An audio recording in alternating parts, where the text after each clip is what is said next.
our Honorable Prime Minister to address the gathering.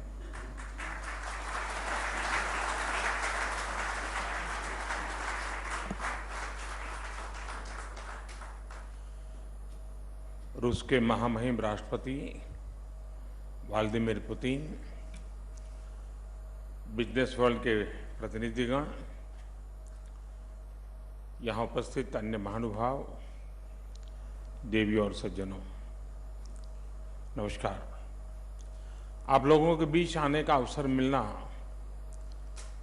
वाकई एक सुखद अनुभव है। पिछले साल जून में भी भारत और रूस में कार्यरत कंपनियों के सीईओ से हमारी मुलाकात हुई थी और मैं मानता हूं कि निरंतर संवाद की इस प्रक्रिया से आपसी रिश्ते और मजबूत हो रहे हैं और निखर रहे हैं। मैं राष्ट्रपति पुतिन का विशेष धन्यवाद करना चाहता हूं क्योंकि उनके नेतृत्व में भारत और रूस दो महान देशों के बीच रिश्ते नई ऊंचाई पर पहुंचे हैं। हम खुद भी एक दूसरे से मिलने का कोई मौका नहीं छोड़ते हैं। साथियों, हमारे राजनयिक संबंधों को पिछले साल 70 वर्ष पूरे हुए हैं। 70 वर्षों की इस लंबी यात्रा ने दोनों देशों के बीच सदियों पुरानी मित्रता, आत्मीयता और आपसी समझ को निरंतर मजबूत किया है। इस रिश्ते का special and privilege strategic partnership के रूप में बदलाव दोनों देशों की समान आकांक्षाओं और नजरिए का उदाहरण है। दुनिया में बदलाव आना सामान्य बात है। बहुत कुछ बदल गया है, बहुत कुछ बदल रहा है, पर भारत और रूस की दोस्ती कभी नहीं बदली।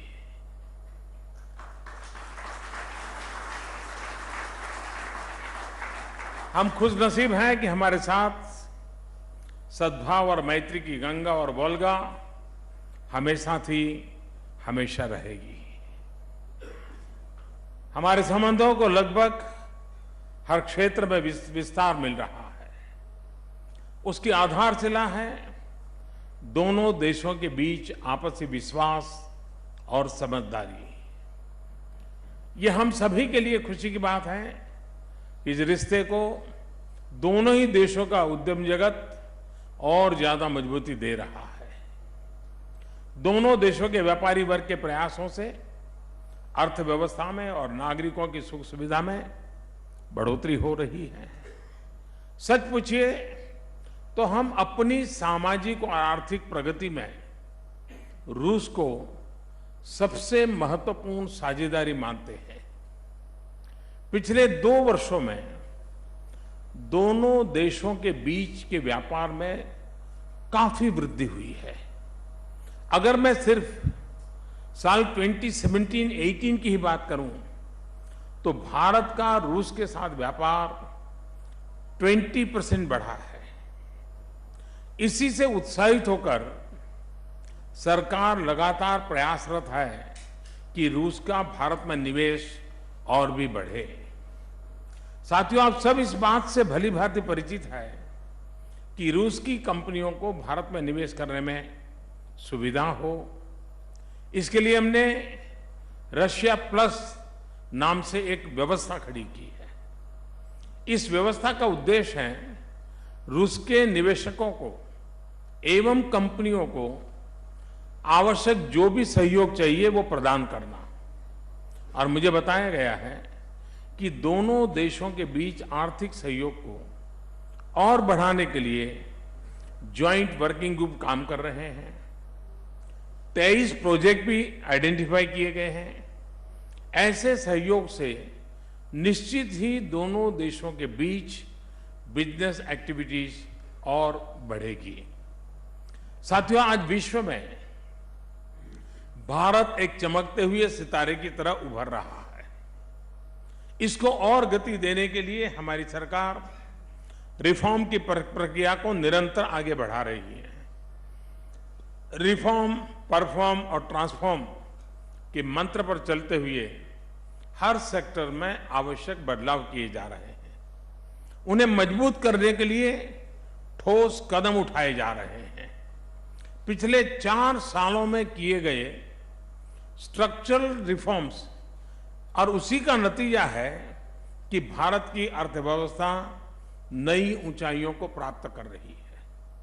आज हम विश्व की सबसे तेज गति से विकास करने वाली बड़ी अर्थव्यवस्था है। हमारी अर्थव्यवस्था आकार अब लगभग 2.6 ट्रिलियन डॉलर का हो गया है। वर्तमान में भारत की अर्थव्यवस्था 6ठे नंबर पर है और पहले 5 में आने की तरफ हम बहुत तेजी से आगे बढ़ रहे हैं। चाहे घरेलू नीति हो या फिर विदेश नीति में भारत की छवि, चाहे आर्थिक प्रगति हो या टेक्नोलॉजी का विस्तार, चाहे सुधार कार्यक्रम हो, ईज ऑफ डूइंग बिजनेस हो, चाहे इन्वेस्टर फ्रेंडली माहौल बनाना हो या बिजनेस फ्रेंडली पॉलिसीज, सभी क्षेत्रों में भारत एक स्थिर व्यवस्था का मॉडल बन रहा है। हमारा रेगुलेटरी ढांचा भी अब ज्यादा सक्षम, ज्यादा पारदर्शी और ज्यादा स्थिर है। पिछले साल लागू किया गया GST, goods and service tax, एक बहुत बड़ा कदम है। इससे भारत में टैक्स व्यवस्था और पारदर्शी बनी है। मुझे आपको बताते हुए खुशी हो रही है कि हमारे इन प्रयासों के निरंतर परिणाम मिल रहे हैं। वर्ल्ड बैंक की ईज ऑफ डूइंग बिजनेस की रैंकिंग में 3 साल में भारत 42 स्थान पर ऊपर गया है। World intellectual property organization WIPO की ग्लोबल इनोवेशन इंडेक्स में की रैंकिंग में भारत 21 स्थान पर ऊपर उठा है। वर्ल्ड इकोनॉमिक फोरम के ग्लोबल कॉम्पिटिटिवनेस इंडेक्स में 2 साल में हम 31 स्थान पर ऊपर गए हैं। भारत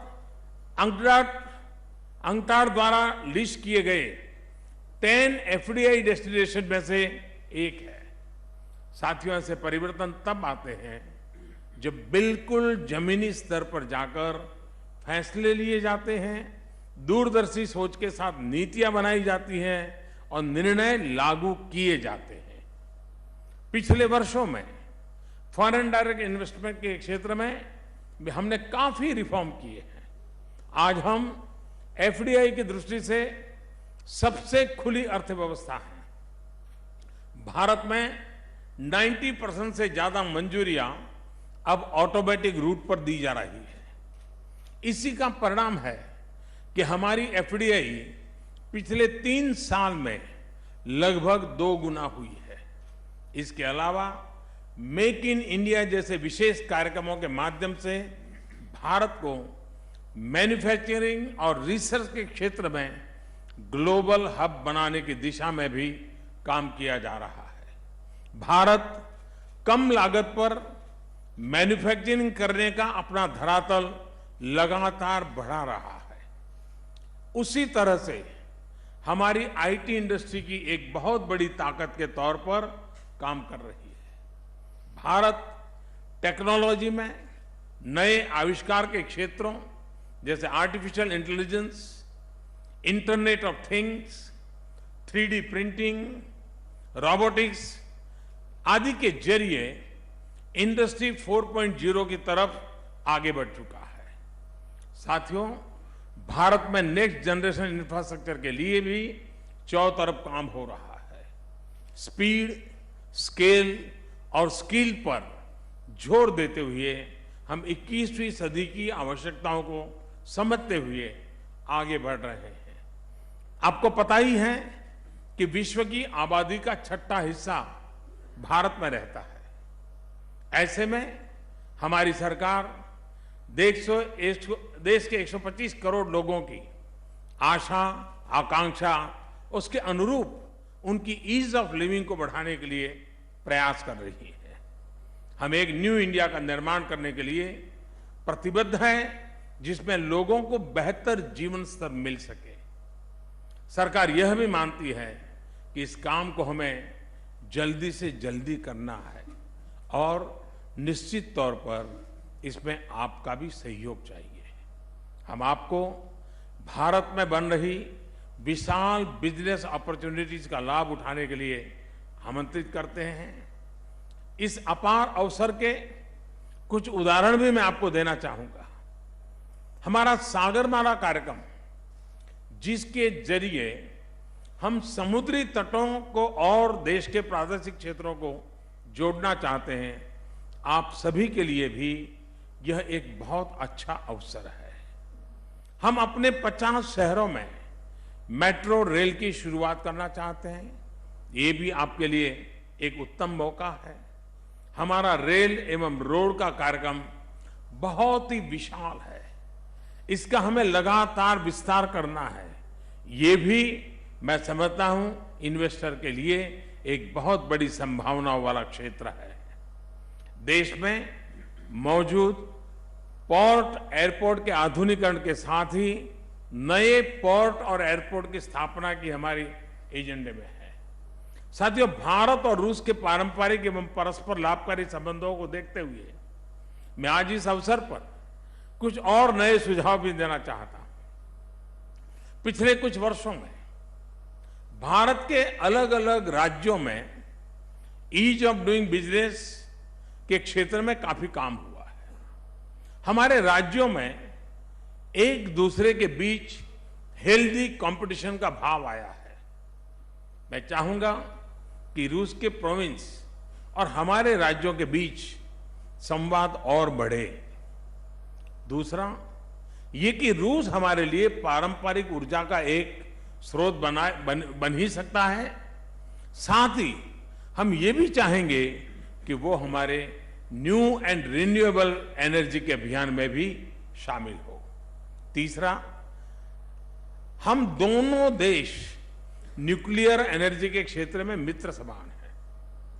अब हम टेक्नोलॉजी खरीदने बेचने वाले ही नहीं, लेकिन साथ मिलकर उन सामानों को भारत में उत्पादन के लिए विशेष काम कर सकते हैं। उसी प्रकार हम रक्षा के क्षेत्र में अपनी पुरानी साझेदारी एवं समझदारी को आगे बढ़ाते हुए मेक इन इंडिया के तहत भारत में उत्पादन कर सकते हैं। हम इस बात का भी स्वागत करेंगे कि रूस भारत में एक डेडिकेटेड डिफेंस इंडस्ट्रियल पार्क खोले। उसी प्रकार रूस में हमारी आईटी एवं फार्मा कंपनियों के लिए काम करने का अच्छा अवसर है। ये क्षेत्र ऐसे हैं जहां रूस की कंपनियों के साथ जॉइंट वेंचर बनाकर काम किया जा सकता है। रूस का कोई क्षेत्रों में अनुभव हमारे स्टार्टअप्स के लिए बहुत उपयोगी हो सकता है और खास करके स्पेस के क्षेत्र में, फर्टिलाइजर के क्षेत्र में, जेम्स एंड ज्वेलरी के क्षेत्र में और फूड प्रोसेसिंग के क्षेत्र में ये बहुत महत्व रखता है। इस दृष्टि से आप लोगों ने जो 4 फोकस सेक्टर चिन्हित किए हैं, मैं उसे बहुत महत्वपूर्ण मानता हूं। इनमें एनर्जी, डिजिटल इकोनॉमी, स्टार्टअप और इंफ्रास्ट्रक्चर का समावेश होता है। साथियों, आपकी आपसी चर्चा वाले जो बिंदु यहां उठाए गए हैं, उनको भी हमने ध्यानपूर्वक सुना है। मैं आशा रखता हूं कि दोनों देशों के बीच व्यापारिक संबंध इन 4 क्षेत्रों के स्तंभ पर और भी मजबूती से खड़े होंगे।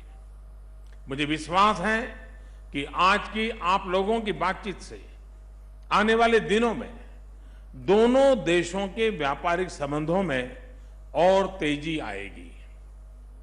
मैं भारत के systematic reform, transparent resource allocation, reliability of policy और resurgence of huge middle class का लाभ उठाने के लिए आह्वान के साथ अपनी बात समाप्त करता हूं। मैं राष्ट्रपति पुतिन का हृदय से आभार व्यक्त करता हूं। मैं रशिया से आए हुए डेलीगेशन का भी आदरपूर्वक सत्कार करता हूं। बहुत बहुत धन्यवाद।